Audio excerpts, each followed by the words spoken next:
Hello बच्चों, STS education academy में आपका स्वागत है। आज हम क्लास 10th की पाठ्यपुस्तक क्षितिज भाग 2 की कविता कन्यादान पढ़ेंगे। इसके कवि ऋतुराज जी हैं।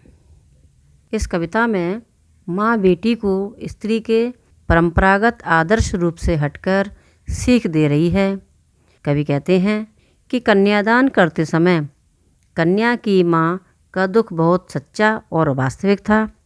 आखिर उसकी कन्या उसकी अंतिम पूंजी थी। उसकी कन्या अभी पूरी तरह समझदार नहीं थी। उसे संसार के कुछ सुखों का तो आभास था, किंतु आने वाले दुखों का बोध नहीं था, उसे समझ नहीं थी। वह जीवन की कुछ मधुर कल्पनाओं में जी रही थी। माँ ने उसे विदा करते समय समझाया कि वह जीवन की बाहरी खूबसूरती और वस्त्र आभूषणों पर न रीझे। यह सब भ्रम है। वह जीवन की गंभीर वास्तविकताओं को समझे, कष्टों को जाने और लड़की होकर भी लड़की सी भोली ना बने, अपना शोषण ना होने दे। इस कविता में ये बताया गया है। अब हम कवि परिचय पढ़ेंगे। कवि ऋतुराज जी का जन्म सन 1940 में भरतपुर राजस्थान में हुआ। राजस्थान विश्वविद्यालय जयपुर से उन्होंने अंग्रेजी में एमए किया।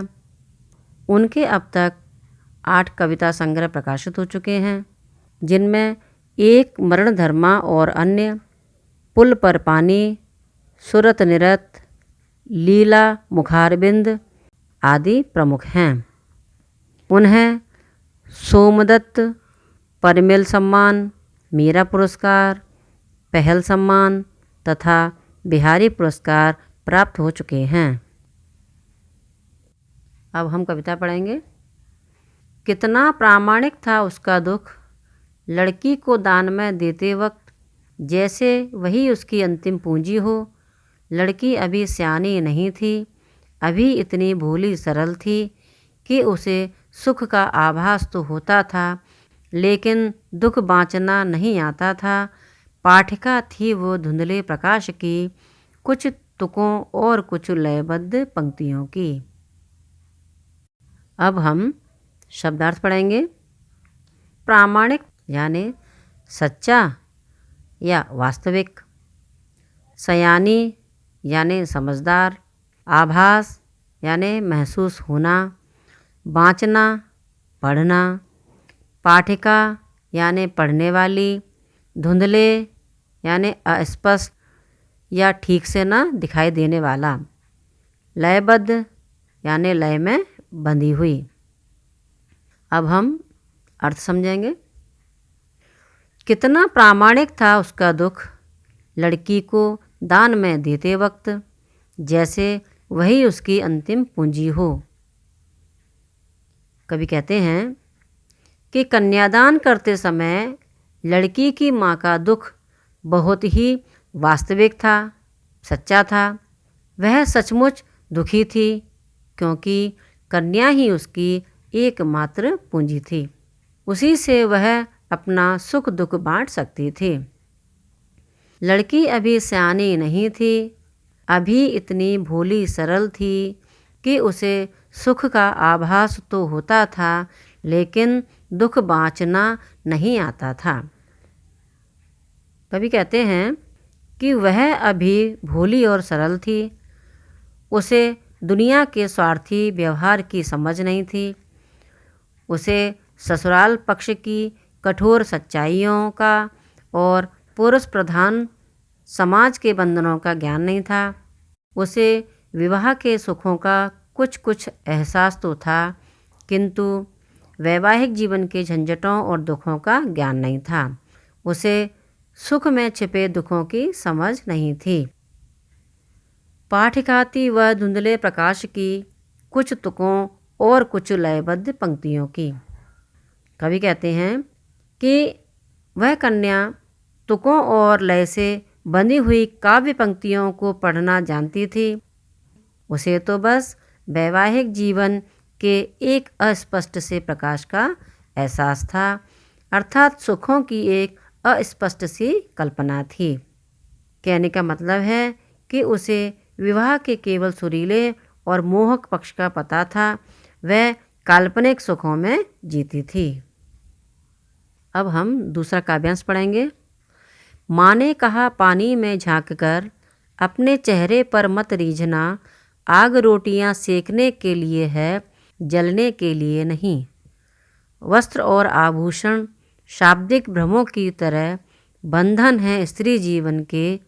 माँ ने कहा लड़की होना, पर लड़की जैसा दिखाई मत देना। अब हम शब्दार्थ देखेंगे। रीझना यानी प्रसन्न होना, आभूषण यानी गहने, शाब्दिक भ्रम शब्द द्वारा फैलाया गया संदेह। अब हम अर्थ समझेंगे। माँ ने कहा पानी में झांककर अपने चेहरे पर मत रीझना।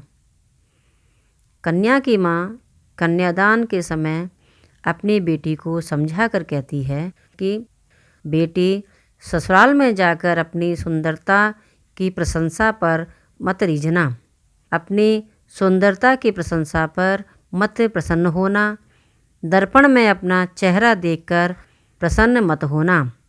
कन्या की माँ कन्या को यह आभास दिलाना चाहती है कि वह अपनी सुंदरता की प्रशंसा और मुग्धता पर मोहित ना हो, क्योंकि यह सब सांसारिक बंधन की तरह है।